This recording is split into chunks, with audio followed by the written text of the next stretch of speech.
আপনারা দেখছেন পেপার পত্রিকায় এখনকার নেতারা যারা ভোটর দাঁড়াচ্ছে এরা মসজিদে যাওয়ার টাইম পাচ্ছে না, এরা বাবার দরবারে বেশি যাচ্ছে। আমার কথা কি বুঝতে পারতেছে? বাবা বাবা এবার ভোটর দাঁড়াছি বাবা। আপনার বলেন তো হাত তোলা লাগবে কার কাছে? আরে 11 সালে আমি প্রথম হজ করবার যাই আল্লাহ নবী রওজার পাশে, বুঝলেন, আমি 2 হাত তুলে কেবল দোয়া পড়বার শুরু করছি, ইতিমধ্যে 2 পুলিশ দৌড়ে আসে আমার 2 হাতের উপর লাঠি দিয়ে একটা ঠাসি দিয়ে বলতেছে মান্নু মান্নু কুল্লু হারাম মান্নু।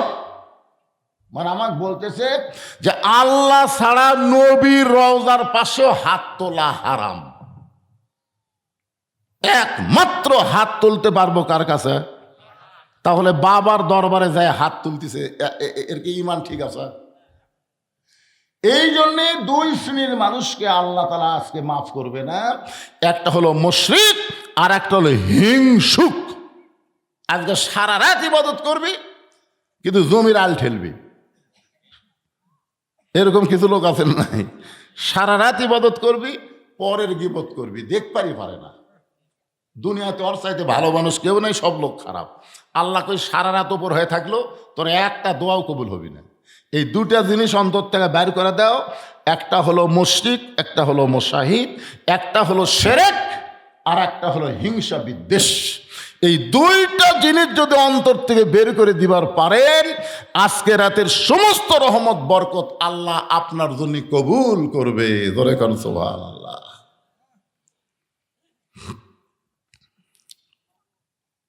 একটু মনোযোগ দিয়ে শুনবেন। আল্লাহ রাসূল বললেন, খাদিজা আল্লাহ ছাড়া অন্য কারো কাছে চাওয়া জায়েজ। খাদিজা বললেন, ইয়া রাসূলুল্লাহ, আমি আপনার কাছে যা চাইবো তা যদি আল্লাহর না থাকে তাহলে আল্লাহ কেমনে দিবে?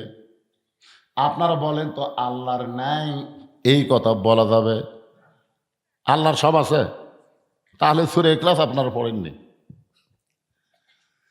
সূরা ইখলাস যে সূরা পড়লে একবার পড়লে 10 পারা কোরআন পড়ার সব পাওয়া যায়। 3 বার যদি আপনি পড়েন আল্লাহ খুশি হয়ে আপনাকে 30 পারা কোরআনের সব দিবে। সেই সূরা ইখলাসের মধ্যে আল্লাহর কি নাই কি আছে সব আল্লাহ বলে দিয়েছেন। আমার সঙ্গে 10 পারা সওয়াবের নিয়তে সবাই পড়েন, কুল হু আল্লাহু আহাদ আল্লাহুস সামাদ লাম ইয়ালিদ ওয়া লাম ইউলাদ ওয়া লাম ইয়াকুল লাহু কুফুয়ান আহাদ। আপনার বলুন তো, এই সূরার মধ্যে আল্লাহর কি নাই? আল্লাহর বউ। এবার আমি যেই বলবো আল্লাহর বউ, আপনারা নাই করতে পারবেন না। আল্লাহর বাপ মা সন্তান, তাহলে অনেক কিছুই তো আল্লাহর নাই। একবার মুসা বলতেছিল, আল্লাহ আমার যা আছে তোমার তা নাই। আল্লাহ বলে, মুসা তোমার এমন কি আছে আমি আল্লাহর নাই? মুসা বলতেছে, আল্লাহ আমার মৃত্যু আছে কিন্তু আপনার মৃত্যু নেই। তার মানে বোঝা গেল অনেক কিছু আল্লাহর নাই। খাদিজা বলে, রাসূলুল্লাহ, আমি আপনার কাছে যা চাবো তা যদি আল্লাহর না থাকে তাহলে আল্লাহ কেমনে দিবে? সঙ্গে সঙ্গে নবী চমকে উঠছে, চমকে উঠে বলতেছে, ওগো বিবি, আমার আল্লাহর কি নাই যেইটা আমার আছে? খাদিজা বলে, হুজুর, মনে করেন আপনার সঙ্গে আমার বিয়া হয়নি, মনে করেন আপনার সঙ্গে আমার বিয়া হয় নাই, গভীর রাত্রে আমি আল্লাহর কাছে 2 হাত তুলে কাঁদতেছি আর বলতেছি, আল্লাহ খাদিজার পেটে একটা সন্তান দাও, খাদিজার পেটে একটা সন্তান দাও। আপনি বলেন তো, আমার পেটে কি আল্লাহ সন্তান দিবে? রাসূল বললেন, আল্লাহ দিবার পারবে কিন্তু দিবে না। আল্লাহ দিবার পারবে কিন্তু দিবে। কেন দিবে না? একজনকে আল্লাহ দিছিল, যার নাম হলো মরিয়ম। জোরে বলেন, নাম কি? মরিয়মের পেটে আল্লাহ একটা সন্তান দিয়েছিল বাবা ছাড়া। এই সন্তান যখন দুনিয়াতে ভূমিষ্ঠ হলো, আল্লাহর একজন মস্ত বড় নবী জাকারিয়া, যিনি মরিয়মের আপন খালু ছিল, তাকে তারা সন্দেহ করে মারপিট শুরু করে দিল। জাকারিয়া নবী এক সময় বিরক্ত হয়ে বলল, আল্লাহ, কাম করলা তুমি আর পিটন খাচ্ছি আমি। আল্লাহ বলেন, জাকারিয়া শোনো, কিয়ামত পর্যন্ত পুরুষের স্পর্শ ছাড়া নারীর পেটে আর বাচ্চা হবে না। আমি আদম আলাইহিস সালামকে বাপ মা ছাড়া দুনিয়াতে প্রেরণ করলাম, আর ঈসাকে বাবা ছাড়া দুনিয়াতে প্রেরণ করে বুঝাই দিলাম আমি আল্লাহ সব পারি। কিন্তু এখন কিয়ামত পর্যন্ত পুরুষের স্পর্শ ছাড়া কোনো স্বামীর পেটে আর বাচ্চা আসবে? আল্লাহ নবী বললেন, খাদিজা আপনি কি চান একটু স্পষ্ট করে বলেন। খাদিজা বলে, রাসূলুল্লাহ সর্বসাকুল্য আপনার কাছে আমার তিনটা চাহিদা। এক নম্বর চাহিদা হলো গাড়ি হীরার মধ্যে আপনি 3 বছর সাধনা করার পরে আল্লাহ তাআলা কোরআনের 5টা আয়াত আপনার উপর নাজিল করেছে। এই কোরআনের দিকে একটু তাকায় দেখেন ভাই, কোরআন শুধু আমরা ওয়াজ শুনব না, আল্লাহর কোরআন বাস্তবে বাংলাদেশে আমরা দেখতে চাই। ধরে কোন কথা ঠিক কিনা? এখন আমাদের একটা স্লোগান হবে, সব দেখা হলো শেষ, আগামীতে দেখব আল্লাহর কোরআনের বাংলাদেশ। না খালি শুনাই যাবেন। আবু জেহেল কি কম শুনিছে নাকি? আপনাকে চাইতে কষ্ট করে শুনছে, আপনার তো বসে শুনতেছেন, ওই ডাঁড়িয়া ডাঁড়িয়া শুনিছে জানেন। সারা রাত কোরআন তেলাওয়াত শোনেন, সকালবেলা আবু জেহেল মুখ ফসকে বলে ফেলেছে, এত সুন্দর কোরআনের বাণী রাতটা কোন দিক দিয়ে গেল আমি বুঝবারই পারিনি। আবু সুফিয়ান বলে, নেতা যেই কোরআন শুনতে সারা রাত কোন দিক দিয়ে যায় বোঝা যায় না, সেই কোরআন ধরলে অসুবিধা কি? শুনলেই যদি এত মজা হয় তাহলে কোরআন ধরাতে অসুবিধা কি? আবু জেহেল বলতেছে, এই কোরআনকে যদি গ্রহণ করি তাহলে আমার ভুয়া নেতৃত্ব চলবে না, কারণ আসল নেতা হয়ে যাবে আব্দুল্লাহর এতিম পোলা। আমাদের বাংলাদেশে ভুয়া নেতৃত্ব আছে না নাই? এই জোরে কান আছে না নাই? কে রে ভাই, এই সামনে জায়গা ফাঁকা ছিলেন কে আপনারা? এই যে মুরব্বী উঠে এসে বসে, একটু দু চুপিয়ালা হুজুর তোমাকে চোখে পড়ে না? হ্যাঁ দেখছেন, একটা মুরব্বী মানুষ।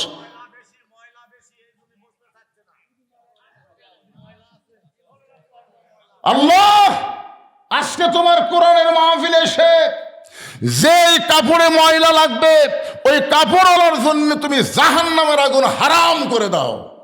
জোরে কান আমিন, জোরে কান আমিন। কারণ এটা বেহেশতের বাগান, ময়লাই যদি লাগে কি হয়েছে?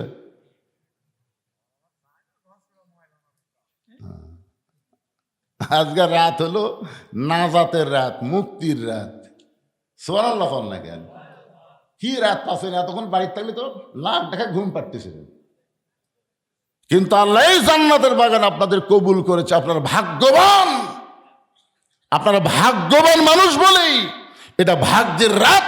আল্লাহ আপনাদের ভাগ্যের দরজা খুলে দিয়েছে। সুবহানাল্লাহ বলেন না কেন? যেই কথা বলতেছে একটু মনোযোগ দিয়ে শোনেন। আমার মায়েরা টেনশন করতেছে, মা কোনো চিন্তা নাই। উম্মে সালমার মধ্যে এমন কি গুণ আছে যে গুণের কারণে আল্লাহ নবী 3টা শর্ত পুরা করে হলো বিয়ে করবেই? তাহলে বোঝা গেল উম্মে সালমার মধ্যে কিছু আছে। জোরে করে আছে না নাই? নবী নিজেই বিয়ে পাগলা আছে, ঘটক পাঠাছে, ঘটক ফেরত দিছে, আবার নবী নিজেই গেছে। নিজে যাওয়ার পরে উম্মে সালমা বলতেছে আপনার সাথে বিয়ে বসবো না। আল্লাহ রাসূল বললেন আমি তোমাকে বিবাহ করবই। উম্মে সালমা বলতেছে আমাকে বিয়ে করতে গেলে আমার 3টা শর্ত পুরা করে বিয়ে করা লাগবে। রাসূল বললেন দরকার হলে তোমার 3টা শর্ত পুরা করে হলেও আমি তোমাকে বিবাহ করিব। তার মানে বোঝা গেল কিছু আছে। জোরে করে আছে না নাই? আমার মায়েরা যারা পর্দার অন্তরে বসে আছেন, আপনারা যাত্রাপুরের মেয়েরা কি করেন জানি না, তবে রানীনগরে অনেক মাহফিলে গিয়ে আমি শুনতে পাইলাম মেয়েরা নাকি মাথার চুল বেচা খায়। আপনাকে রানীনগরে এক মাহফিল আমি শুনছি যে হুজুর এই রানীনগরের মেয়েরা মাথার চুল বেচে। হুজুর 1 কেজি চুলের দাম নাকি 10,000 টাকা। কথা সত্যি? আপনাকে এই গ্রামের মেয়েরা বেচা খায়?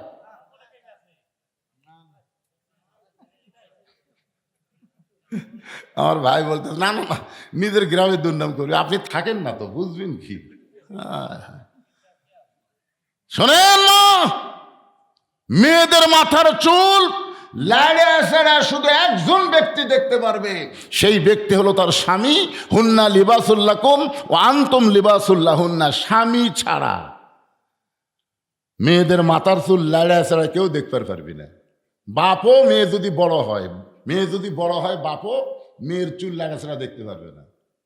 আর কতগুলো বাপ বেটা বিয়ে করবার যায়, বেটার বিয়ে হবি কি হবি না তার আগেই চুল লড়ে। দেখি তো মা তোমার চুল, দেখি তো মা এটা তোর কোন পক্ষের মারে, দেখি তো মা তোমার হাত, দেখি তো মা এরকম হাত লিয়া টিপে সারা টিপে বুড়ে লুচ্চা হয়ে গেছে। 19টা মেয়ে দেখছে, বিয়ে করাচ্ছে না। কেন এতগুলো মেয়ে দেখা লাগবে কেন? আমার মায়েরা শোনেন, ভাই বোন যদি যুবতী হয়, ভাইও বোনের মাথার চুল লাড়তে পারবে না। শুধু একজনই মাথার চুল লেড়ে চেড়ে দেখতে পারে, সে হলো তার স্বামী। ধরে কোন সে কে? মেয়েরা দুনিয়াতে বিদায় নিয়ে গেলে পুরুষের চাইতে 2টা কাপড় বেশি দেওয়া লাগে। পুরুষের মতোই মেয়েদেরকে 3 কাপড় পরান লাগে, আর 2টা কাপড় 2 জায়গায় বান্ধা লাগে। একটা হলো মাথা বান, একটা হলো সিনা বান। আপনি বলেন তো, মরার পরে যে মেয়ের মাথা বান্ধা ফরজ হয়ে যায়, জীবিত অবস্থায় সেই মেয়ের মাথার চুল বেচা কি? আমার মায়েরা খালি শুনতেছে আর চিন্তা করতেছে, এটা মনে হয় কেউ হুজুরের কানত দিছে। আমার মায়েরা শোনেন, উম্মে সালমার মধ্যে এমন কি গুণ আছে, যেই গুণ থাকার কারণে নবী শর্ত পুরা করে হলেও তাকে বিবাহ করবে। একটু ধৈর্য নিয়ে বসেন মা। খাদিজা বলতেছে, ইয়া রাসূলুল্লাহ, আপনার কাছে আমার 1 নম্বর চাহিদা হলো, ওই গারে হীরার মধ্যে আপনি 3 বছর সাধনা করেছেন। সাধনা করার পরে ফেরেশতা জিবরাইল আল্লাহর কোরআনের 5টা আয়াত নিয়ে আপনার কাছে আসলো। আপনি যখন কোরআন তেলাওয়াত করতে পারতেছিলেন না, ফেরেশতা জিবরাইল আপনাকে বুকের মধ্যে চাইবা ধরলো। এরপরে 5টা আয়াত নাজিল হলো, আপনি ওই যে গারে হীরা থেকে চলে আসলেন। আর কোনোদিন আপনি গারে হীরায় কোনোদিন গেলেন না। ওগো নবী, আমি খেয়াল করে দেখেছি, আপনি যেই জুব্বা পরা অবস্থায় ফেরেশতা জিবরাইল আপনাকে কোলাকুলি করলো, আপনার উপর কোরআনের 5টা আয়াত আল্লাহ নাজিল করলো, ওই জুব্বাটা আপনি যত্ন করে রাইখা দিয়েছেন। আমি মাঝে মাঝে খাদিজা তাকায় দেখি, আপনি জুব্বাটা বের করেন, জুব্বাই সুমা খান, আবার জুব্বা যত্ন করে রাইখা দেন। আমার বড় লোভ, আমি খাদিজা যখন মরে যাব, ওই জুব্বাটা আমার কাফনের কাপড় হিসাবে দিয়া দিবে।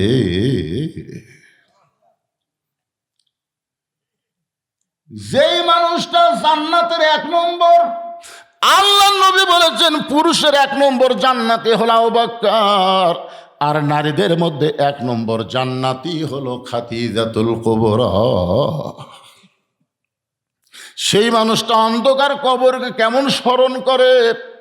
ওগো আল্লাহর নবী, আমার 2 নম্বর চাহিদা হলো, আমি খাদিজা মরে যাওয়ার পর আমার দেহখানা আপনি নিজের 2 হাত দিয়ে কবরের মধ্যে নামাই দিবেন। আমার এই দেহটা আপনি নিজেই 2 হাতে ধরে আস্তে করে কবরের ঘরে নামাই দিবেন। আমার 3 নম্বর চাহিদা হলো, কবরে মাটি দেওয়ার পরে সবাই যখন কবর ছেড়ে চলে যাবে, এমন সময় আল্লাহ 2টা ফেরেশতা কবরে পাঠায় দিবে। ফেরেশতা আসিয়া যখন জিজ্ঞাসা করিবে, দিন কি তোমার মাবুদকে, বা তখন কি বলিবে? এই গান গাইলে গুনাহ হবে? তাহলে যুবকেরা সবাই আমার সঙ্গে একটু চর্চা করো। ফেরেশতা আসিয়া যখন জিজ্ঞাসা করিবে, দিন কি তোমার মাবুদকে, বা তখন কি বলিবে? আল্লাহ বিনে নাই রে মাবুদ, সবাই বলেন আল্লাহ বিনে নাই রে মাবুদ, জবানে তাই বলো রে বলো মুখে, আল্লাহ রাসূল সবে বলো। খাদিজা বলতেছে, ইয়া রাসূলুল্লাহ, মুনকির নাকির আমাকে 2-3টা প্রশ্ন করবে, আমি প্রশ্নের উত্তর দিবার পারবো কি পারবো না এই সাহস আমার হচ্ছে না। ওগো আল্লাহর নবী, আমাকে ওয়াদা দিয়ে দেন, মুনকির নাকিরের 3টা প্রশ্নের উত্তর আপনাকে আমার পক্ষ থেকে দেওয়া লাগবে। সঙ্গে সঙ্গে আল্লাহ নবী খাদিজাকে বুকের মধ্যে নিয়ে, নবীর চোখ দিয়ে দর দর করে পানি পড়তেছে।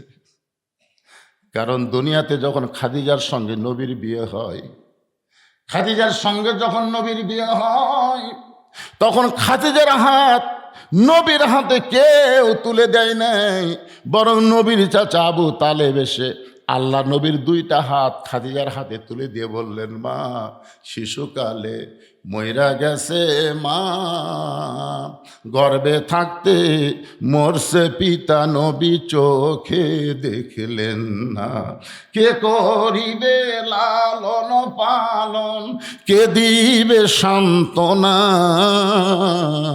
এই দুনিয়ার এতিম নবী ছিলেন একজনা।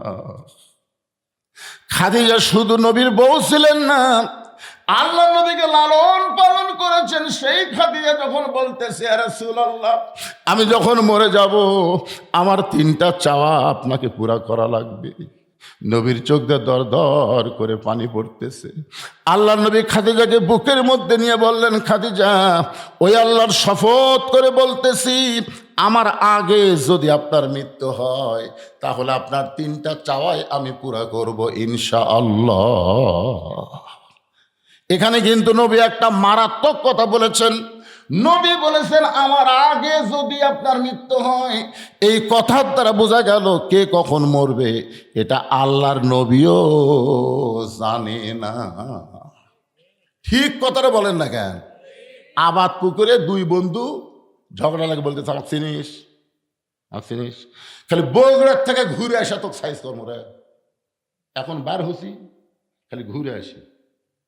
আপনারা বলেন তো, আবরসা গেলে ওই বগুড়া যাচ্ছে, বগুড়া থেকে ঘুরে আসা সাইজ করবি, আর ঘুরে আসার টাইম আসা কি হিম্মত? আমাকে চিনিস, আমাকে চিনিস, খালি সামনে আমার দল ক্ষমতাত গেলে তো যে বলবে আমার দল ক্ষমতায় যাবে, আজকে রাত্রে আল্লাহ তার কোনো দোয়া কবুল করবে না, কারণ কোনো দল ক্ষমতায় যাবে না, সব সময় ক্ষমতায় আমার আল্লাহই থাকবে। ধরে কোন কথা ঠিক কি না? কারণ ক্ষমতার মধ্যে অন্য কাউকে ঢুকান যাবি কথা কন্যার্কের ভাই। মুশরিক মানে কি? সমস্ত ক্ষমতার মালিককে আল্লাহ কোরআনে বললেন, তাবারাকাল্লাযী বিয়াদিহিল মুলক ওয়া হুয়া আলা কুল্লি শাইইন কাদির। আমার 5 মিনিট চাষটলে গল্প করতেছে, আওয়ামী লীগ ক্ষমতা ছিল, আগামীতে বিএনপি ক্ষমতা আসতেছে। 5 মিনিট চাষটলে গল্প করতেছে। 3-4 বার এটা শোনার পর আমি বললাম, নাউজুবিল্লাহ নাউজুবিল্লাহ নাউজুবিল্লাহ। একজন দৌড়ে এসে আমার হাত ধরে কয়, হুজুর নাউজুবিল্লাহ কেন? আমি বললাম, তোরা শিরক করলি রে। বলে, শিরক কিভাবে হলো? আওয়ামী লীগ ক্ষমতা ছিল না, না। বিএনপি ক্ষমতা আসবি না, না। আমার 3-4 জন রাগ করে, তাহলে কোন দল আসবি? আমি বললাম, কোনো দলই আসবি না। হুজুর কোনো দলই আসবি না। আর পাগলা, ক্ষমতার মালিক হচ্ছে আল্লাহ রে। আল্লাহ কাউকে ক্ষমতা দেয়, কিন্তু পুরাপুরি দেয় না, যার প্রমাণ হলো হাসিনা। জোরে কোন কথা ঠিক? কিভাবে আল্লাহ ধাবড়ালো দেখছেন? এই জন্যে যদি আজকে এই লাইলাতুল বরাতে আমরা দোয়া কবুল করতে চাই, তাহলে কোন দল ক্ষমতায় আসবে না, সব সময় যিনি ক্ষমতায় আছে তিনি কে? আরো জোরে জোরসে বলুন। তাহলে হুমকি দিবেন, তাহলে আমার দল ক্ষমতার যাক, তোর দোকান তুলে দেব। এই হুমকি দেওয়া মাত্রই ওই মুশরিক। একটু মনোযোগ দিয়ে শুনবেন। এখানে যারা আইছে, এখান থেকে বাড়ি যাওয়ার পর্যন্ত কোনো গ্যারান্টি নাই। এতটুকু বিশ্বাস আমরা করতে পারতেছি না, তাহলে অহংকারিকতা কোনোদিন জবান দিয়ে বের হবার পারে? আল্লাহ নবী বলেন, খাদিজা, আমার আগে যদি আপনার মৃত্যু হয়, আপনার 3টা চাওয়াই আমি পুরা করব। মা খাদিজা দুনিয়া থেকে বিদায় নিলেন। যখন বিদায় নিল, আল্লাহ নবী খাদিজার লাশের কাছে বসে ছোট বাচ্চার মতন কাঁদলেন। এতই কান্দা, নবী কাঁদতেছেন। নবী নিষেধ করেছেন, কেউ মারা গেলে কান্দা চলবে না, কিন্তু নবী আর নবী নাই। নবী একজন এতিম, নবী একজন স্বামী হয়ে বিবির লাশের কাছে কাঁদতেছে।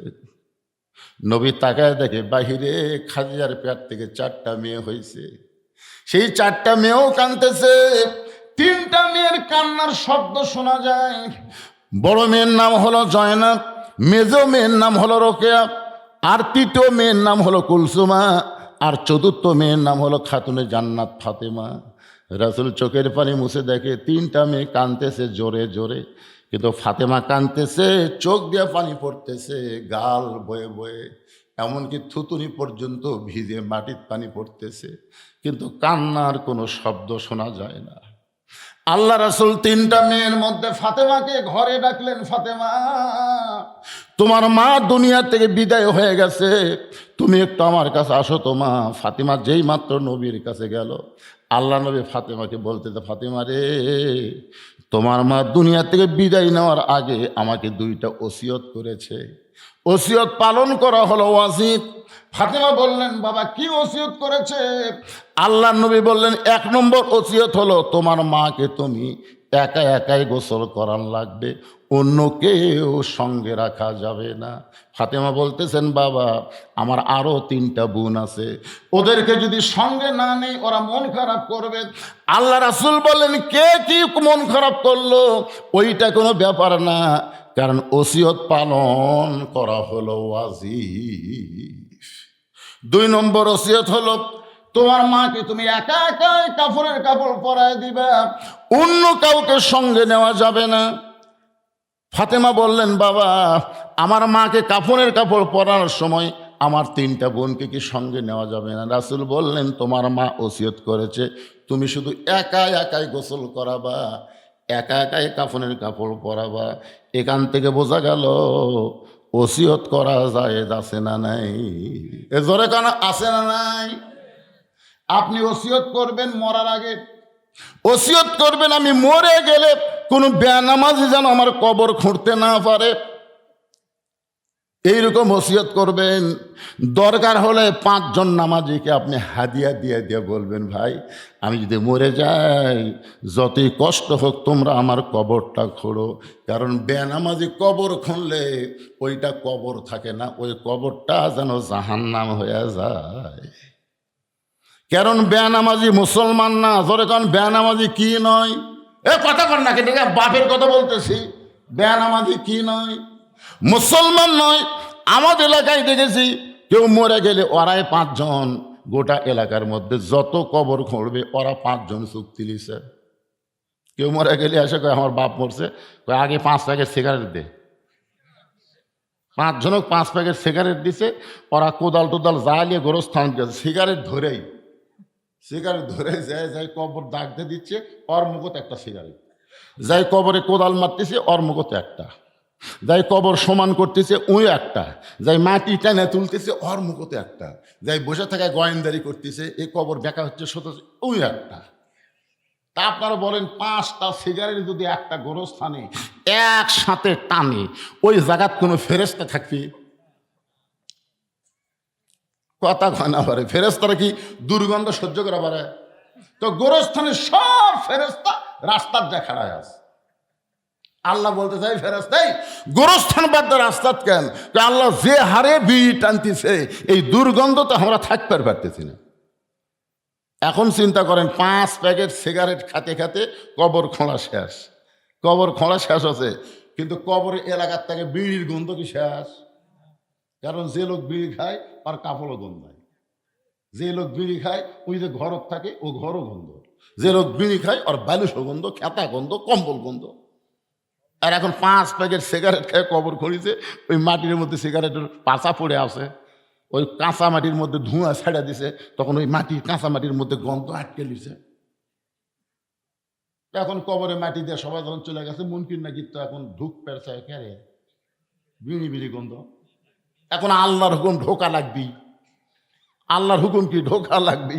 ওরা 2 জন নাক ধরে ঢুকিছে, নাক ধরে ঢুকে ওর চুল ধরে টানে তুলছে। তখন বলতেছে, ভাই আপনারা কারা ভাই? আমরা মুনকির। তো মুনকির নাকি প্রশ্নবাদ ঢাকটা, এই শয়তান কোন বিড়ি খোর তোর কবর খুললো কর? দুনিয়ার একটা বাড়ি যেই বাড়িতে থাকতে পারবি না, সেই বাড়ি যদি ভালো মিস্ত্রি দিয়ে তৈরি করে নেস, 2তলা 3তলা বাড়ি ভালো মিস্ত্রি না করলে বাড়ি ফাটন ধরবে। দুনিয়ার বাড়ি থাকা যাবে না, সেই বাড়ির জন্য ভালো মিস্ত্রি খুঁজিস, আর যেই কবরে 50,000 বছর থাকা লাগবে, সেই কবরের বাড়ি বানানোর জন্য তোর ভালো মিস্ত্রি চোখত পড়েনি। কি এই জন্যে মরে গেলে যাইটাই যেন গোসল না করায়।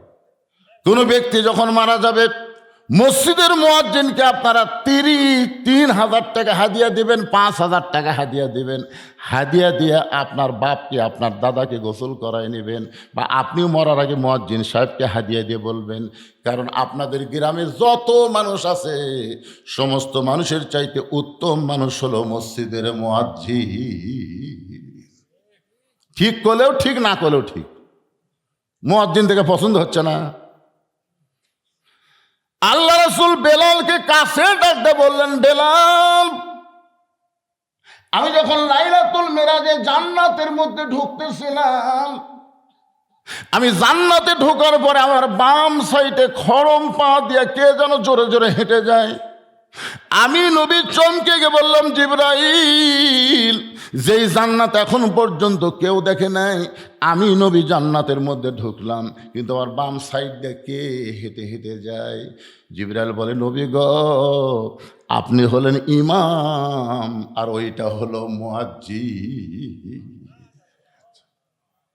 আল্লাহ রাসূল মেরাজ করে ফিরে আসার পরে বেলালকে বললেন, বেলাল, ও বেলাল, আমি তোমাকে জান্নাতের মধ্যে দেখলাম, তুমি আছো মক্কায়, এখান থেকে জান্নাতে কেমনে গেলে? বেলাল বলে, ইয়া রাসূলুল্লাহ, আমার একটা আমল হলো অজু যাওয়ার সঙ্গে সঙ্গে অজু করি, অপবিত্র অবস্থায় একটা মুহূর্ত আমি থাকতে পারি না। রাসূল বলে, বেলাল রে, এই আমলের কারণে আল্লাহ তোমাকে ওরা ফায়না লাকা যিকরাক এত সম্মান দিয়েছে।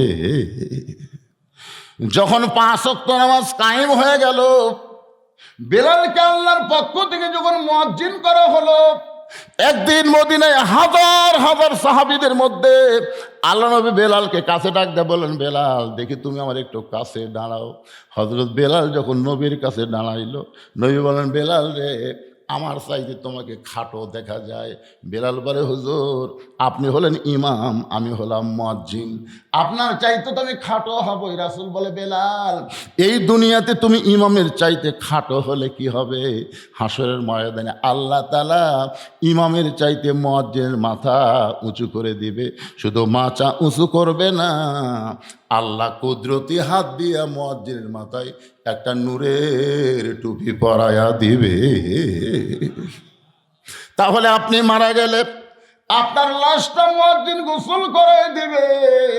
আপনার 14 গোষ্ঠীর মধ্যে যদি কোনো আলেম না থাকে, তাহলে মসজিদের ইমামকে আপনি বলবেন, হুজুর, আমার জানাজার নামাজটা আপনি পড়াবেন। যার পাশে আপনারা 5 ওয়াক্ত নামাজ পড়েন, সে যদি জানাজার নামাজ পড়ায়, অসুবিধা আছে? কারণ 5 ওয়াক্ত নামাজ হলো ফরজে আইন, আর জানাজা হলো ফরজে কিফায়া। মসজিদের ইমামকে দিয়ে আপনারা জানাজা করে নেবেন, মুয়াজ্জিনকে দিয়ে গোসল করাই নেবেন, আর যারা 5 ওয়াক্ত নামাজ পড়ে তাদের দ্বারা আপনারা কবর খোঁড়া নেবেন। কোনো বিড়িওয়ালা বেনামাজি যেন চান্স, সবাই বলতেছে না, খালি মরিয়া দেখেন, বিড়িওয়ালারা কবর খুঁড়লে কি হবি, খালি মরিয়া দেখেন, না মরলে তো দেখতে পাবেন না। আমি আজকে লাইলাতুল বরাতে আপনাদেরকে সতর্ক করার জন্য বলে দিলাম। আল্লাহ রাসূল বলেন, ফাতেমা, তোমার মা ওসিয়ত করেছে, এখন তোমার মাকে তুমি গোসল করাবার যাও। নবীর কলিজার টুকরা ফাতেমা যাওয়ার সময় বলে, বাবা, আমার মা আমার মধ্যে এমন কি দেখলো বাবা, যেটা দেখার পরে অন্য 3টা মেয়েকে ওসিয়ত না করে আমার ব্যাপারে ওসিয়ত করলো। আল্লাহ রাসূল বলে, ফাতেমা, তাহলে তুমি যদি শুনতে চাও শোনো। একদিন গভীর রাত্রে আমি তাকায় দেখি তোমার মা খিলখিল করে হাসতেছে। আমি বললাম, খাদিজা, আপনি কি পাগলি হয়ে গেলেন নাকি? আপনি এমন করে কেন হাসতেছেন? খাদিজা বলে, রাসূলুল্লাহ, আমাদেরকে আল্লাহ একটা কন্যা সন্তান দিছে, আপনি কি তাকে চেনেন? আল্লাহর নবী বলেন, খাদিজা, আমাদেরকে আল্লাহ 4টা কন্যা সন্তান দিছে। খাদিজা বলে, হুজুর, অন্য 3টা মেয়ের কথা আমি বলতেছি না, আমাদেরকে আল্লাহ একটা মেয়ে সন্তান দিছে, আপনি কি তাকে চিনেন? রাসূল বলে, খাদিজা, সেই মেয়েটার নাম কি? খাদিজা বললেন, হুজুর, আমার কলিজার টুকরা ফাতেমা। আল্লাহ রাসূল বলেন, খাদিজা, জয়নাব তোমার পেট থেকে হয়েছে, রোকেয়া তোমার পেট থেকে হয়েছে, কুলসুমা তোমার পেট থেকে হয়েছে, ফাতেমাও তোমার পেট থেকে হয়েছে। অন্য তিনটা মেয়ের কথা না বলে তুমি ফাতেমার কথা কেন এমন করে বলতেছো? খাদিজা বলে, নবী গো, আপনি হলেন বাবা, আপনি কিছুই বুঝবেন না। কোন সন্তান কেমন এইটা বাবা বলতে পারে না, এটা জানি তার মা। জোরে কান না সুবহানাল্লাহ। বাবা কেন বুঝতে পারে না? কারণ বাবা আনন্দে মাতিয়া, সাগরে ভাসাইয়া, আনন্দে মাতিয়া, বুঝতে পারতেছেন গানটা? বুঝতে পারতেছেন? বাবা আনন্দে মাতিয়া, এটার নাম হলো সাগরে ভাসাইয়া, সেই যে চইলা যায় খবর লয় না। মাজন ধরিয়া উদরে কতই কষ্ট করে, মাজন ধরিয়া উদরে কতই যতন করে, 10 মাস পরে পায় প্রসবের বেদনা। এমন দরদি ভবে কেউ হবে না আমার মা গো। এই যে সামনে রমজান মাস আসতেছে, আবাদ পুকুর কালো পর্দা দিয়ে ভিতরে কাম সারবি। আমাকে এক ছেলে কয়, হুজুর 11 মাস আমার খিদা কম, কিন্তু রোজার চাঁদ উঠলে এতই খিদা লাগে। কোন তো হুজুর কারণ কি? আমি বললাম, তোর মা বেঁচে আছে। এটা আছে তো, মায়ের কাছে যা। তো আর মাও কেমনে জান? আরে পাগল, তুই এমন কেন হলি এটা আমি হুজুর জানি না, তো তোর মাও জানি। ওই যাই মা জিজ্ঞেস করছে, মা আমার 11 মাস খিদা কম, রোজার মাসে এত খিদা বেশি কেন? মা বলতেছে, এই সর্বনাশ করছে তোর দাদি। তুই যখন পেটের মধ্যে ছিলি রমজান মাসে, তোর দাদি আমাকে কইছে, বৌমা খবরদার এবার রোজা থাকতে পারবা না, আর রোজা থাকলে পেটের বাচ্চা শুকে যাবে। তাহলে তোর দাদির কথা মতো রোজা না থাকে আমিও খাসি, তুইও পেটের মধ্যে খাসু রে। এই যে রোজার মাসে তোর পেটের মধ্যে খাওয়া শুরু আছে, তো বাইরে এসে তুই রোজা থাকতে পারবো? কি মনে করতেছেন? পেটে বাচ্চা নিয়ে মা যদি নামাজ পড়ে, রুকুর থেকে মা যখন সেজদায় যায়, পেটের মধ্যে বাচ্চা দোমড় খায়। 4 মাসের 5 মাসের বাচ্চা পেটের মধ্যে দোমড় খায়। ফেরেশতা বলে, আল্লাহ দেখো তোমার বান্দি নামাজ পড়তেছে, পেটের বাচ্চার কষ্ট হয় না। আল্লাহ বলে, তোরা সাক্ষী থাক, যেই মা পেটে বাচ্চা নিয়ে নামাজ পড়তেছে, মা শুধু একা নামাজ পড়তেছে না, পেটের বাচ্চাকেও নামাজি বানায়া দিচ্ছে। কি মনে করতেছে? এই যে ঘুরতিছে, খাড়া হয়ে আছে, এমনি এমনি জায়গা নেই হুজুর, জায়গা করবেন। আবার এ বছর আসনা শেষ হতে আগামী বছর দাওয়াত দিতেছে, একই জায়গা করবি, জায়গা বাড়াবি না। এবছর 100 বরাত দিকে লোক কম, আগামী বছর আর 100 বরাত হবি না। আমার কান ধরে আমি তৌবা করছি, এই সবে বরাত বুঝবো কি করে ভাই? 1 বছর আগে দাওয়াত দেয়। এটা যদি বাংলা ইংরেজি হয় তারিখ ঠিক হয়, কিন্তু আরবি তারিখে প্রতি বছর 10-11 দিন কম বেশি হয়। হয় কি হয় না? কেন হয় কি হয় না? অনেকে আমার ভাইকে বলছে যে হুজুরের আক্কেল নাই, হুজুর 100 বরাতের দিন দাওয়াত দিল। কে রে পাগলা, 1 বছর আগে দাওয়াত দিল, হুজুর কি করে আক্কেল পাবি রে? আজকে রাতে মাহফিল হয়ে কি খারাপ হচ্ছে? পবিত্র রাত, আপনারা বুঝতেছেন 2 শ্রেণীর মানুষকে আল্লাহ শুধু মাফ করবে না, তাছাড়া সব মানুষকে, মুসলমান মুমিনকে আল্লাহ মাফ করবে। 1 নম্বর হলো যারা মুশরিক, 2 নম্বর যারা হলো গীবতখোর, যারা হিংসাকারী। এই 2টা শ্রেণীর মানুষ ছাড়া সবাইকে আল্লাহ আজকে রাতে মাফ করে দিবে। জোরে কারো সুবহানাল্লাহ। আল্লাহর বান্দার একটু মনোযোগ দিয়ে শুনবেন। আমার মায়েরা যারা পর্দার অন্তরের, ওরা খালি চিন্তা করতেছে উম্মে সালমার সঙ্গে নবীর বিয়া কখন হবে। সত্য পুরা করে কি গুণ মা, আজকে সেই গুণের ওয়াজ আপনাদেরকে শোনা লাগবে। মায়ের একটু মনোযোগ দিয়ে বসবেন। খাদিজা বলতেছে, ইয়া রাসূলুল্লাহ, ওই জয়নাব যখন আমার পেটের মধ্যে ছিল, তখন আমার পেটের বড় হয়ে গেছিল, পেটের ওজনও পর্যন্ত বেড়ে গেছিল। এই জয়নাব বড় মেয়ে যখন প্রসব হলো, আমি খাদিজা তখন প্রসব ব্যথায় বেহুশ হয়ে গেছিলাম। আমার দ্বিতীয় মেয়ে রোকেয়া যখন আমার পেটের মধ্যে আসলো, আমার পেট উঁচু হয়েছিল, পেটের ওজন বেড়ে গেছিল। এই রোকেয়া যখন জন্ম নিল, তখন আমার প্রসব ব্যথা এত বেশি হলো। কুলসুমা যখন আমার পেটের মধ্যে থাকলো, আমার পেটটা উঁচু হয়েছিল, পেটের ওজন পর্যন্ত বেড়ে গেল। আমার কুলসুমা যখন দুনিয়াতে ভূমিষ্ঠ হইল, আমি শুধু প্রসব ব্যথা পাইনি গো নবী, রক্ত পর্যন্ত আমার ঝরেছে। কিন্তু আল্লাহর শপথ করে বলতেছি, আমার কলিজার টুকরা ফাতেমা যখন আমার পেটের মধ্যে আসলো, আমার পেট উঁচু হয়েছিল কিন্তু পেটের মধ্যে কোনো ওজন পাই নাই। ওই ফাতেমা যখন দুনিয়া ভূমিষ্ঠ হইল, আমি কোনো প্রসব ব্যথা বুঝতে পারি নাই। আমার ফাতেমার জন্য কোনো ধাত্রী লাগে নাই, একা একা ফাতেমা দুনিয়াতে আসলো। আমি মা হইয়া তাকায় দেখি ফাতেমা তার দুইটা হাত নিজের ইজ্জতের উপর দিয়া দুনিয়াতে ভূমিষ্ঠ হইল। আমি মা হইয়াও কোনোদিন ফাতেমার ইজ্জত দুই চোখে দেখতে পারি নাই। আমার তখন থেকে বিশ্বাস, এই ফাতেমা সাধারণ কোনো মেয়ে না। ওই ফাতেমা যদি আমারে গোসল করাইয়া দেয়, ফাতেমা যদি আমাকে কাফনের কাপড় পরাইয়া দেয়, ওই পবিত্র হাতের পরশ যদি খাদিজার দেহের মধ্যে থাকে, আর যাই হোক কবরের আযাব আল্লাহ আমাকে কম দিবে। সর্বপ্রথম ঈমান গ্রহণ করেছে, জান্নাতের 1 নম্বর মহিলা হওয়ার পরেও কবরকে নিয়ে এত টেনশন, এত চিন্তা করতেছে।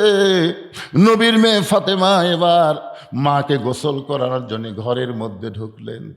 মা খাদিজারে নিজের মেয়ে গোসল করায়া দিয়া যখন আল্লাহ নবীর কাছে এসে বললেন, বাবা মাকে গোসল করায় দিয়েছি, এখন মাকে কাফনের কাপড় পরাতে হবে।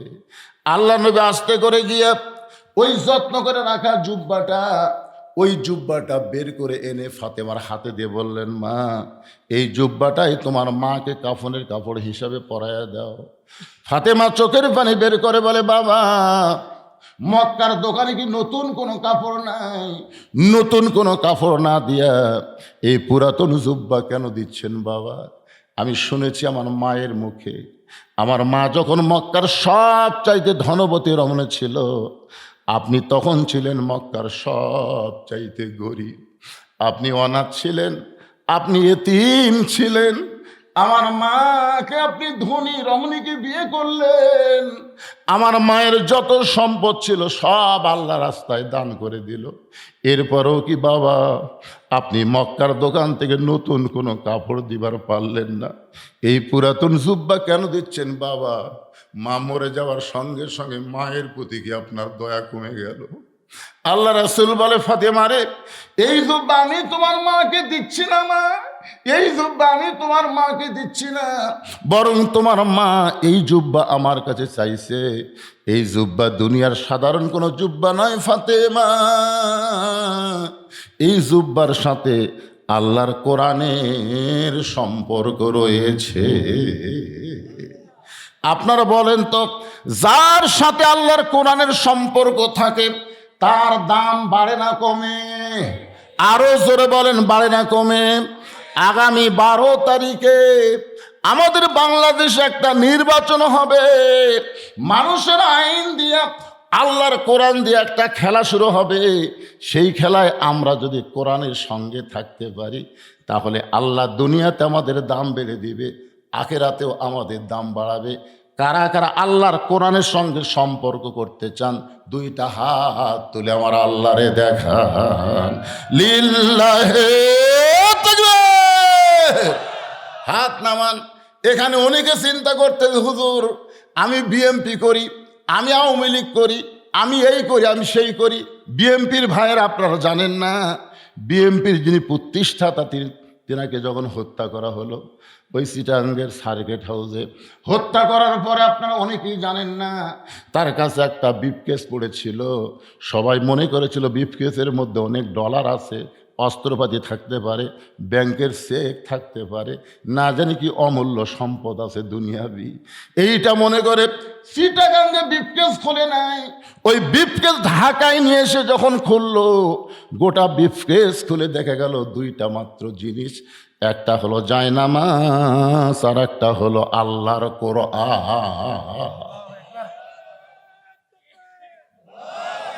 একটা হলো জায়নামাজ, একটা হলো কোরআন।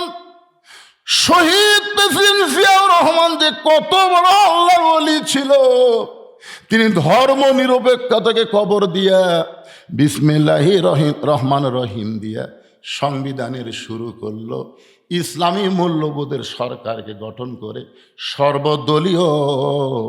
সর্বদলীয় একটা দল সৃষ্টি করলো।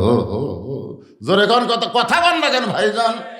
তার স্ত্রী বেগম দিয়ে গোটা পৃথিবীর ভিতরে এখন পর্যন্ত যত জানাজা হয়েছে, বেগম জিয়ার মতন মানুষ কারো জানাজাত হয় নাই, শহীদ জিয়ারও হয়েছে। তখন মিডিয়া ছিল না, মানুষ এত প্রচার পায় নাই, কিন্তু বেগম জিয়ার জানাজায় এত মানুষ হলো, আলেম ওলামা হলো। অনেকে হিসাব করে বলেছে 2 থেকে 2.5 লক্ষ আলেম পর্যন্ত তার জানাজায় সামিল হয়েছিল। এটা কেন হয়েছে ভাই?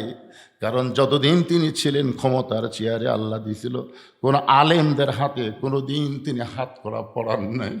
তিনি আলেমদের সম্মান করেছেন। তাই বলবো বিএনপি করো আর যেই দলই করো, আমরা কোরআনের মাহফিলে এসেছি এই কোরআন শুধু ওয়াজ শোনার জন্য না, বাস্তবে আল্লাহর কোরআনকে আমরা গ্রহণ করতে চাই। জোরে বলেন কথা ঠিক কি না? কোরআনের সঙ্গে সম্পর্ক রাখলে তার দাম বাড়ে না কমে। একই গাছের কাঠ দিয়ে 3টা জিনিস বানাইছে, একই গাছের কাঠ। একটা হলো সোফা, একটা হলো খাট, আর একটা হলো রেহাল। একই গাছের কাঠ দিয়ে 3টা জিনিস বানালো, একটা সোফা, একটা খাট, একটা রেহাল। আপনারা বলেন তো, খাটের সাথে মানুষের সম্পর্ক, খাটের দাম বাড়বে না? সোফার সাথে মানুষের সম্পর্ক, সোফারও দাম বাড়বে না। কিন্তু রেহালের সাথে আল্লাহর কোরআনের সম্পর্ক, যার কারণে রেহালের দাম আল্লাহ বাড়াইয়া দিল। এরকম তাকের উপরে কোরআন শরীফ আছে রেহালে, বুঝছেন? কাঠের রেহালের উপর কি আছে? কিন্তু কোরআন শরীফ লিবার যে হঠাৎ ভুল বশত রেহাল পায়ের কাছে পড়ছে, ইচ্ছা করে ফালাইনি, ভুল বশত পড়ছে, ওই রেহালও তুলে 3বার চুমা খাচ্ছে। রেহাল বলতেছে, কে রে খাট, এ সোফা, একই গাছের মধ্যেই তো আমরা 3 জন। আমি পায়ের কাছে পড়ে গেছি, আমাকে তুলে 3বার চুমা খেলো, তোর কে 2 জনের খবর কি? খাট বলতেছে, ভাই আমাকে লাত্তানার জন্যই বানাচ্ছে রে। সোফা বলতেছে, আমাকে লাত্তি খাওয়ার জন্য। তাহলে কি বুঝলেন? মানুষের সাথে সম্পর্ক রাখা যাবে না, মানুষের আইন মানা যাবে না, মানুষের সংবিধান গ্রহণ করা যাবে না, আল্লাহর কোরআনের সাথে সম্পর্ক রাখতে হবে। জোরে বলেন কত ঠিক? মনে করেন না হুজুর একটা দলের ওয়াজ করতেছে, দলের গিরি, আমরা মুসলমান। কথা কন না কেন? আপনাদের এই যাত্রাপুর মসজিদে এই গ্রামে বিএনপি থাকতে পারে, আওয়ামী লীগ থাকতে পারে, জাতীয় পার্টি থাকতে পারে, জামাত থাকতে পারে, তাবলীগ থাকতে পারে না? কিন্তু মুয়াজ্জিন আযান দিলে যারা নামাজ পড়ে, তারা কি আলাদা আলাদা মসজিদ খোঁজে না একই মসজিদে যায়? আমি তো নিজের চোখে দেখছি, আওয়ামী লীগ, বিএনপি, জাতীয় পার্টি সবাই কাঁধের সাথে কাঁধ মিলাই কাতার সোজা করতেছে। যদি ভুলবশত আওয়ামী লীগ 4 আঙ্গুল সামনে যায়, বিএনপি হাত ধরে টান দেয়। কি কাতার জিনিস না? আপনারা কোন তো কোনোদিন আওয়ামী লীগ রাগ করবে করে টানবে করে? এই জন্য মসজিদের মধ্যে গিয়ে সব দল ভাঙ্গা আমরা যদি এক কাতার হওয়ার পরে আল্লাহর কোরআনের মাহফিলে এসে আমরা সব দল ভাঙ্গা এক দল হবার পারবো না ভাইজান? আবার কি ব্যাকা হয়ে শুনতেছেন নাকি?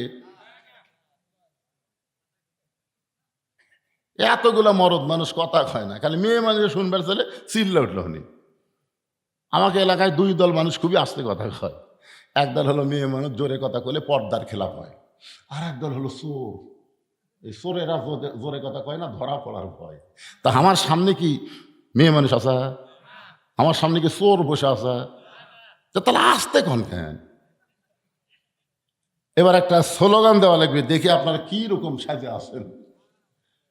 গলা খাকারে দেন। আগে স্লোগান দেওয়ার আগে আয়াতটা তেলাওয়াত করবো, বুঝছেন? আয়াত ছাড়া আবার স্লোগান দিলে কেউ হুজুর এটা পালো কুটি। আয়াতটা হলো, অনুনাজ্জিলু মিনাল কুরআনি মা হুয়া শিফাউ ওয়া রাহমাতুল লিল মুমিনিন।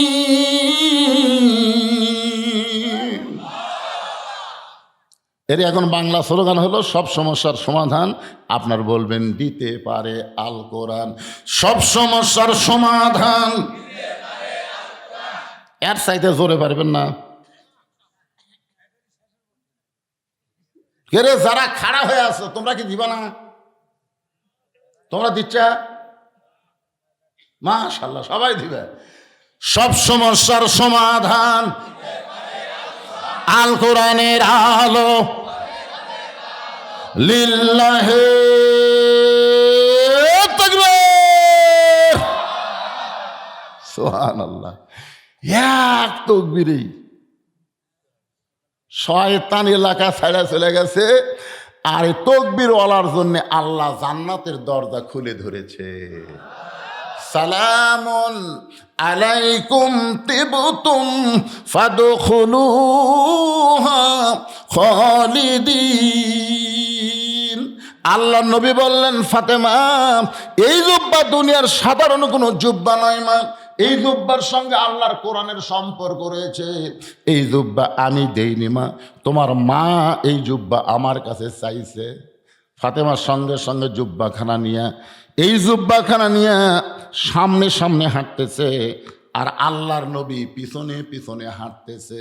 আল্লাহ কোরআনে বলেছেন, আমার নবী যখন রাস্তা চলবে তখন নবীর সামনে কেউ যাবার পারবে না। আমার নবী যখন কথা বলবে, নবীর কথা শেষ না হলে কেউ নবীর মুখের উপর কথা বলতে পারবে? কথা কয় না কেন? এটাকে আমার কথা না, আল্লাহর কোরআনের কথা। তাহলে ফাতেমার সামনে সামনে, আল্লাহ নবী পিছনে পিছনে হাঁটতেছে। ফাতেমা এই জুব্বা নিয়ে খাদিজার ঘরে ঢোকার জন্য সামনে সামনে, আর নবী পিছনে পিছনে হাঁটতেছে। এখানে কি আল্লাহ নবী ইচ্ছা করে কোরআনের আইনকে অমান্য করলো নাকি? যে মেয়েরে সামনে দিয়া নবী পিছনে পিছনে হাঁটার কারণ হলো, একদিন হাজারো সাহাবীর মধ্যে আল্লাহ রাসূল বললেন, তখন হাসান আর হোসাইন নবীর দুই ধারে বসেছিল। নবীর সবসময় দুই ধারে যে দুইটা নাতি বসে থাকতো তাদের নাম কি? হাসান হোসেন দুই ধারে বসে আছে। এমন সময় আল্লাহ নবী সাহাবীদের বলতেছে, রে আমার সাহাবীরা, আমার বড় মেয়ের নাম হলো জয়নাব, আমার মেজো মেয়ের নাম হলো রোকেয়া, আমার ছোট মেয়ের নাম হলো কুলসুমা। রে সাহাবীরা, আমার বড় মেয়ের নাম হলো জয়নাব, আমার মেজো মেয়ের নাম হলো রোকেয়া, আমার ছোট মেয়ের নাম হলো কুলসুমা। সাহাবীরা সবাই চিন্তা করতেছে, নবীর মুখের উপর তো কথা বলা যাবে না, নবীর যে আর একটা মেয়ে আছে, নবী সেই মেয়ের কথা বলতেছে না। নবী তৃতীয়বার যখন বলতেছে, আমার বড় মেয়ের নাম হলো জয়নাব, আমার দ্বিতীয় মেয়ের নাম হলো রোকেয়া, আমার তৃতীয় মেয়ের নাম হলো কুলসুমা, সঙ্গে সঙ্গে হাসান হোসেন দুই ভাই বলতেছে, সজাই আমাদের মা গরিব বলে আমাদের মায়ের কথা নানার মনে নাই। নানা তিনবার তিনটা মেয়ের কথা বলে, কিন্তু আমাদের মা গরিব বলে আমাদের মায়ের কথা কয় না ভাই, আমরা আর এখানে থাকবো না। হাসান হোসেন গলা ধরে দুইজন যখন যাবার চাই, নবী দুইজনের হাত ধরে টান দিয়া বুকের মধ্যে দিয়ে কপালে আর গালে চুমা খায়, বলে, ভাই রে, তোদের মা ফাতেমা আমারও মা।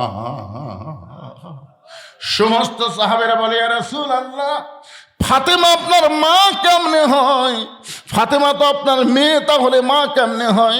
রাসূল বললেন, তাহলে শোনো, ওই তায়েফের ময়দান থেকে রক্তমাখা শরীর নিয়ে আমি যখন মক্কা ছেড়ে আসলাম, ওই বছর আমার চাচা আবু তালেব দুনিয়ার থেকে বিদায় নিয়েছে, ওই বছর আমার দরদের বিবি খাদিজাও দুনিয়ার থেকে বিদায় নিয়েছে।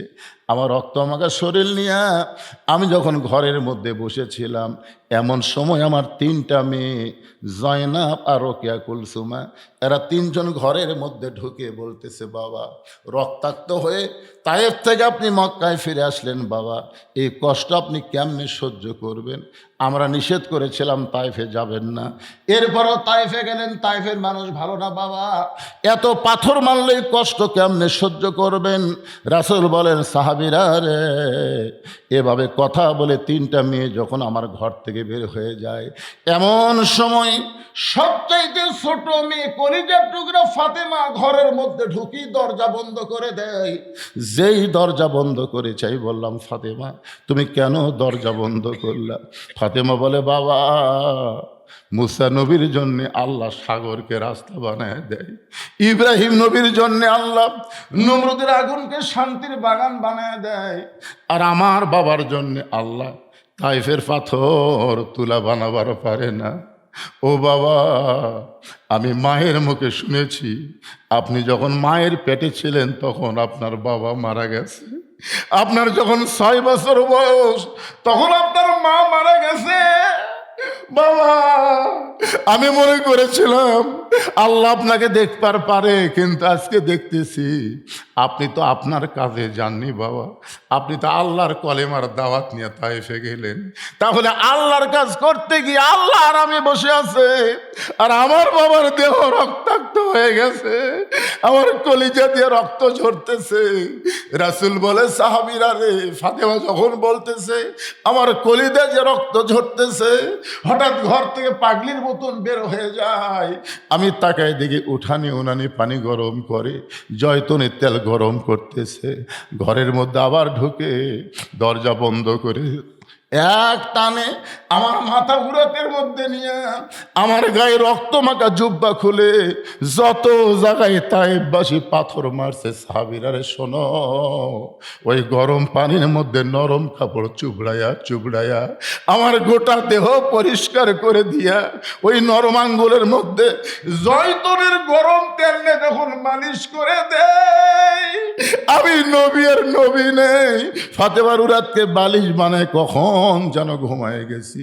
ওই ঘুমের ঘরে আমি স্বপ্নে দেখি আমার মা আমেনা আমার শিওরের পাশে দাঁড়ায় আছে।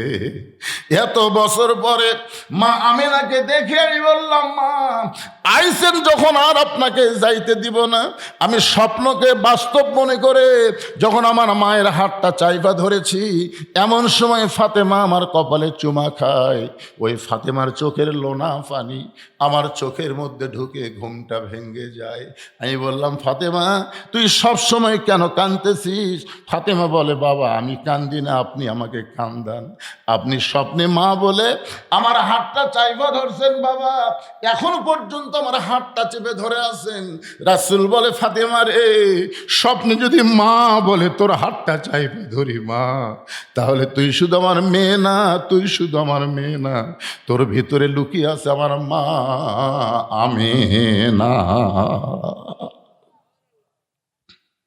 শুধুমাত্র মায়ের সম্মান করে ফাতেমারে সামনে সামনে আল্লাহ নবী পিছনে পিছনে হাঁটতেছে। খাদিজার ঘরের মধ্যে ফাতেমা জুব্বা নিয়ে যেই মাত্র ঢুকলো, সঙ্গে সঙ্গে আল্লাহর নবী দরজা বন্ধ করে দিয়েছে। নবী যখন দরজা বন্ধ করে দিল, ওই জুব্বাখানা ফাতেমা খাদিজাকে পরানোর পরে যেই মাত্র দরজা খোলে, নবী তাকায় দেখে ফাতেমা মুস্কি মুস্কি হাসতেছে। ফাতেমার মুখের হাসি দেখে আল্লাহ নবী চমকে গিয়ে বললেন, ফাতেমা কানতে কানতে জুব্বা কাফন পরানোর জন্য মায়ের ঘরে ঢুকলি মা, কিন্তু হাসতে হাসতে তুই কেন দরজা খুললি? ফাতেমা বলতেছে, বাবা কানতে কানতে কেন ঢুকলাম আপনি জানেন, হাসতে হাসতে কেন বের হলাম আপনি জানেন। আল্লাহ রাসূল বলে, ফাতেমা কানতে কানতে তুই ঢুকলি আমি জানি, কারণ মেয়ে তার মাকে কাফনের কাপড় পরাবে, অবশ্যই কানবে, কিন্তু হাসতে হাসতে দরজা খুললি মা, এটা আমি নবীও জানি না। ফাতেমা বললেন, বাবা আমি মনে করেছিলাম আপনি বাহিরেও জানেন ভিতরেও জানেন।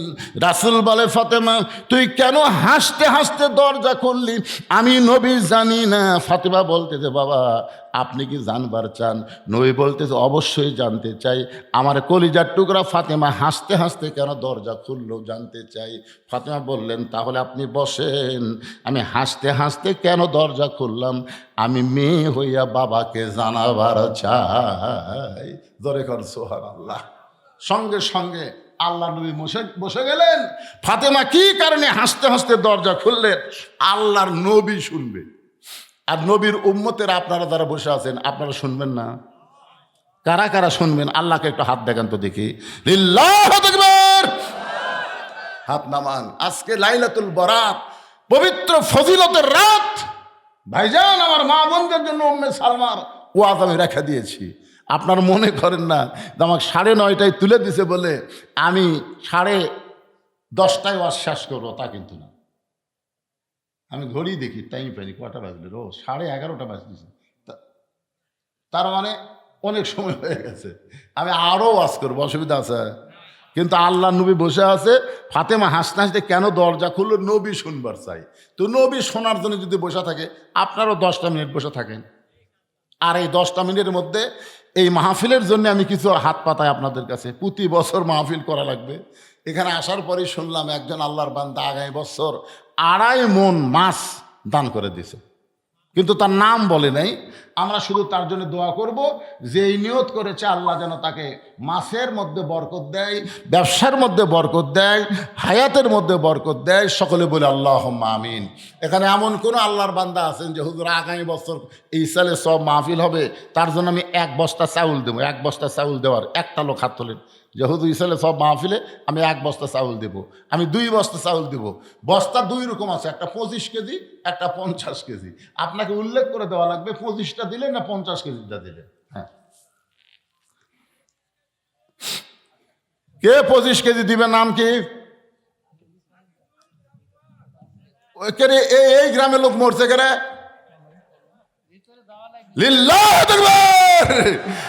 আজিজুল ইসলাম দামুয়া থেকে এসে 25 কেজির 1 বস্তা ধরে বলেন মারহাবা, লিল্লাহু আকবার। আপনাকে যাত্রা চাচা, চাচা, চাচা, নবী বসে আছে, চাচা নবী বসে আছে।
চিন্তা করারও সাহস কোনোদিন করতে পারবে না। উম্মে সালমা রে, তোমার 2 নম্বর শর্ত কি? উম্মে সালমা বলে, ইয়া রাসূলুল্লাহ, আমার 2 নম্বর শর্ত হলো, আমার আপনার সঙ্গে বিয়ে হওয়ার পরে আমার মাঝে মধ্যে হয়তো আগের স্বামীর কথা মনে হতে পারে। কারণ বিয়ের স্বামী আর লিকার স্বামী, যার সঙ্গে আমার বিয়ে হয়েছিল, কতদিন কত স্মৃতি, যদি তার কথা আমার মনে হয়, আমার মনটা যদি ভার হয়ে যায়, আপনি কিন্তু মন খারাপ করা চলবে না। রাসূল বলে, উম্মে সালমা শোনো, আমার সঙ্গে যখন তোমার বিয়ে হবে, তখন তোমার আগে যে বিয়ে হয়েছিল এই কথা তোমার মনেই থাকবে না। কারণ আমি শুধু বিশ্ব নবী না, আমি হলাম পৃথিবীর শ্রেষ্ঠ স্বামী। জোরে কন্যা সুবহানাল্লাহ। উম্মে সালমা বলে, ইয়া রাসূলুল্লাহ, আমার 3 নম্বর শর্ত হলো, আগেকার স্বামীর পক্ষের একটা সন্তান আমার ঘরে রয়েছে। এই আমার সন্তান আপনার সঙ্গে বিয়ে হওয়ার পরে এতিম হয়ে যাবে, তারা দেখাশোনা করবে কে? কারণ তার বাপ মারা গেছে, এখন মায়ের কাছে থাকে। কিন্তু আমার বিয়ে যখন আপনার সঙ্গে হবে, তখন আমার সন্তানের দায়িত্ব কে নিবে? রাসূল বললেন, আলাম ইয়াদিদিকা ইয়াতীমান ফাআওয়া। উম্মে সালমা রে, এতিমদের যে কত কষ্ট, এটা আমি নবীর চাইতে কেউ ভালো বোঝে না। রে উম্মে সালমা শোনো, আমার সঙ্গে যখন তোমার বিয়ে হবে, তোমার আগেরকার পক্ষের সন্তানের দায়িত্ব নিয়ে আমি বাবার দয়া দিয়ে লালন পালন করব। উম্মে সালমা বলে, ইয়া রাসূলুল্লাহ, তাহলে আমি আপনার সঙ্গে বিয়ে বসতে আমার আর কোনো আপত্তি নাই। উম্মে সালমার সঙ্গে নবীর বিয়ে হবে, কিন্তু আমাদের প্রশ্ন হলো, উম্মে সালমার মধ্যে এমন কি গুণ আছে যেই গুণের কারণে নবী তাকে বিয়ে করতে বাধ্য হয়ে গেল? উম্মে সালমার ভিতরে গুণটা কিছু না, গুণটা হলো উম্মে সালমার স্বামীর। যখন আল্লাহ নবী মক্কা থেকে মদিনায় হিজরত করতেছিল, তখন উম্মে সালমার স্বামী বলে, ইয়া রাসূলুল্লাহ, আমি আপনার সঙ্গে মদিনায় যাবার চাই। আল্লাহ রাসূল বললেন, তোমার বউ, তোমার সন্তান ধনী ঘরে লালন পালন হচ্ছে, তোমার বউকে তো তোমার শ্বশুর শাশুড়ি যাবার দিবে না। এখন তুমি একা আমার সঙ্গে মদিনায় গেলে তোমার কি বউ সন্তানের কথা মনে হবে না? সাহাবী কান্দার বলে, নবী গো, এই কলিজা চিরে যদি আপনাকে দেখাতে পারতাম, তাহলে দেখতে পারতেন আমার কলিজার মধ্যে লা ইলাহা ইল্লাল্লাহ মুহাম্মদ রাসূলুল্লাহ ছাড়ার কারো জায়গা নাই। আল্লাহ রাসূল উম্মে সালমার স্বামীকে নিয়ে মদিনায় হিজরত করলেন। মদিনায় হিজরত করার পরে মদিনার আবহাওয়া তার সহ্য হয় নাই, এক সময় অসুস্থ হয়ে পড়ে গেল। অসুস্থ অবস্থায় নবীকে বলতেছি, ইয়া রাসূলুল্লাহ, আমার বউ সন্তান রয়েছে মক্কায়, আমি মদিনায় অসুস্থ হয়ে গেলাম, হয়তো একদিন আমার বউ সন্তান মক্কা থেকে মদিনায় আসবে, আসার পরে যদি দেখে আমি দুনিয়া থেকে বিদায় হয়ে গেছি, ওগো নবী, আমার যে অবস্থা, আমি মনে হয় আর বাঁচব না। আল্লাহ রাসূল আবু সালমাকে বুকের মধ্যে নিয়ে বলে, সাহাবী রে, তুমি কেন আমার সঙ্গে মক্কা থেকে মদিনায় হিজরত করলা? মদিনার আবহাওয়া তোমার সহ্য হচ্ছে না। বলে, হুজুর, মরে যাওয়ার আগে আপনাকে একটা অনুরোধ করব, আপনি কি আমার অনুরোধ রাখবেন? রাসূল বলে, বলো কি তোমার অনুরোধ? বলে, আমার বউ উম্মে সালমা, আমার সন্তান যখন মদিনায় আসবে, আমাকে ওয়াদা দেন, আমার বউকে আপনি নিজের বিবির মর্যাদা দিবে।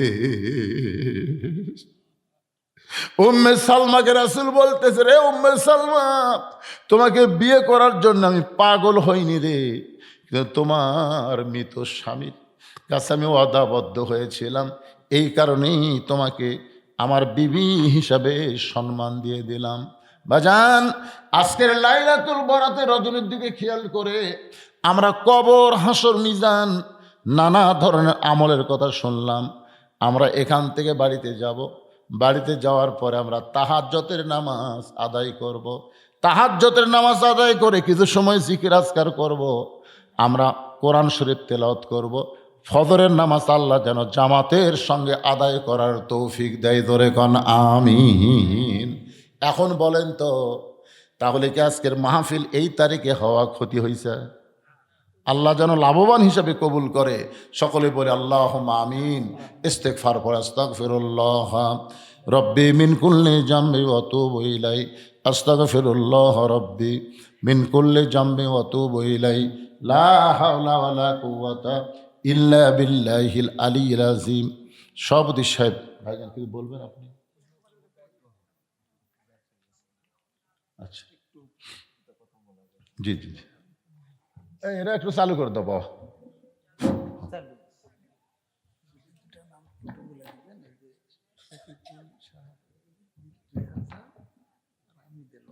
আচ্ছা, মনে